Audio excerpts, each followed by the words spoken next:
आणि बघा वीर प्रदेश हिंदूराव नावे सासने 2 बाटल्या 6000 होते त्यांना या ठिकाणी जोड झाले. जे हनुमान प्रसन्न रमेश शेठ बैलमारे वडवली कर्जत पिंट्याची गाडी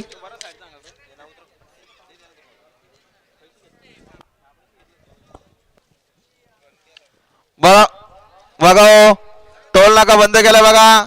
आणि यश कमलाकर सोनावले पिंपलोली आणि नितेश दिलीप सोनावले एका ग्रुप पोषर यांच्याकडून कॉमेडी जोडण्यासाठी 500 रुपये बक्षीस आणले.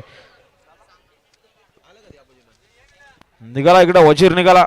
मोईन रईस बापसेकर सावेलेकरांचा वजीर पल्ल्यासाठी सज्ज आहे. वजीर गाडी बजावली दत्ताराजाला मध्ये कशेलेकरांचा 4x4 चिक्या. गाडी बघा समोर सुंदर गाडी पळती आहे. रुद्रा आणि संतूरची गाडी आता आलेल्या शर्तीमध्ये वजीर साहेब धन्यवाद. हा